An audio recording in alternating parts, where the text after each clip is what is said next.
পিঠাও খাবেন, আবার পেটও ঠিক থাকবে। এমন মজার একটা পিঠা তৈরি করেছি, মাত্র একটা নতুন ধরনের উপকরণ দিয়ে। ময়দাটা আমি প্রথমে তেল দিয়ে আর সামান্য ঘি দিয়ে আর একটু একটু করে জল দিয়ে এভাবে মেখে রেখে দিয়েছি। এখন দেখুন, এই যে খই নিয়েছি, আমি অনেকগুলো খই নিয়েছি। খইটা দিয়ে আমি পুর তৈরি করব। গরম দুধে খইগুলো দিয়ে দিলাম।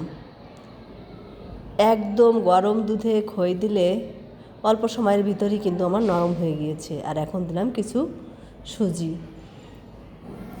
কিছুটা সময় একটু নেড়েই দিয়ে দেব একটু সামান্য লবণ, আর দিব চিনি। লাল চিনিটা আমি খাই, তাই আমি লাল চিনিটা দিয়ে দিলাম। আপনারা গুড় ব্যবহার করতে পারেন, যে কোনো ধরনের মিষ্টি ব্যবহার করতে পারেন। নেড়ে চেড়ে পুরটা তৈরি করে নিয়েছি। খই কিন্তু পেটের জন্য খুবই উপকারী। পিঠা খেতে ইচ্ছা করলে খই দিয়ে তৈরি করে খেতে পারবেন, যাতে পেটেরও কোনো সমস্যা হবে না। নারকেলটা দিলে অনেক সময় একটু সমস্যা হয়। এখানে কিন্তু আমি নারকেলটাও ব্যবহার করতে পারতাম, কিন্তু নারকেলটায় একটু সমস্যা হতে পারে দেখে আমি খই আর সুজির পুরটা ব্যবহার করেছি। ময়দাটা এভাবে বেলে নিয়েছি, আর দেখুন কিভাবে রুটির মতো করে তৈরি করে। আর এখানে একটা টিন নিয়েছি আমি, টিনটা দিয়ে এভাবে কেটে নিলাম। এভাবে কয়েকটা পিঠাই আমি তৈরি করে নেব রুটির মতো করে। মাঝখানে পুরটা দিয়ে পিঠাগুলো, 3টা পিঠা আমার তৈরি করা হয়ে গিয়েছে।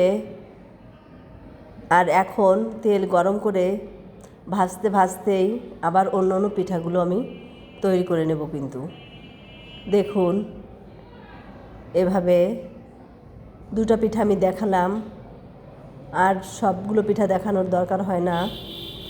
আপনারা এভাবে পিঠা তৈরি করে নিতে পারবেন। এখন 3টা তেল গরম করে 3টা ভাজতে দিয়ে দিয়েছি।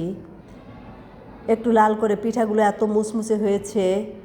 মুচমুচে পিঠা, কিন্তু নরম, একদম নরম মুচমুচে পিঠা। কোনো কিন্তু বেকিং পাউডার, সোডা কোনো কিছুই আমি ব্যবহার করিনি। এখন আমি কিছু গোল গুল্লা তৈরি করে নেব, কারণ আমার পিঠা তৈরি করতে ভালো লাগছে না। আর তাই এভাবে কিছু গোল গোল্লাও তৈরি করে নিলাম পিঠার সঙ্গে। খেতে কিন্তু সত্যি মজার হয়েছে। একই সঙ্গে 2টা খেলেই পেট ভরে যাবে, একটা পিঠা আর একটা গোলগোল্লা। এদিকে পিঠা ভাজতে বসিয়ে দিয়েছি, আর গোলগোল্লাগুলো তৈরি করে নিলাম। পিঠা তৈরি করেছি 8-10টার মতো, আর গোলগোল্লাও ওইভাবে 8-10টার মতো তৈরি করে নিলাম। আমরা এখানে বাসায় থাকি 4 জন, লোক কম, তাই কমই তৈরি হলো। বাড়িতে অনেক বেশি তৈরি করা লাগে। এই গোলগোল্লা তৈরি করতে করতে আমার পিঠাগুলো দেখুন ভেজে নিলাম। পিঠাগুলো ভাজা হয়ে গিয়েছে। এখন তেল সরিয়ে একটু উপরে রেখে অন্য পিঠাগুলো দিয়ে এভাবে, একটু তেলও কিন্তু পিঠায় থাকবে না, উঠিয়ে পিঠাগুলো আমি তুলে নেব।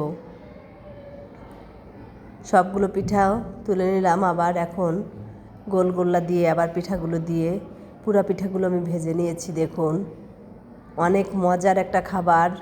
পিঠা খেতে ইচ্ছা করলেই 10 মিনিট সময়ের ভিতরেই এভাবে খুব সহজেই পিঠাটা তৈরি করে নিতে পারবেন।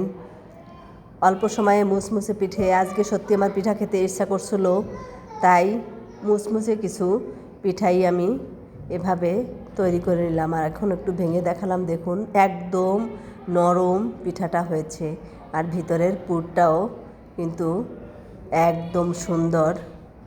পিঠাটা আমি আপনাদের তৈরি করে দেখালাম। ধন্যবাদ সকলকে, ভালো থাকবেন।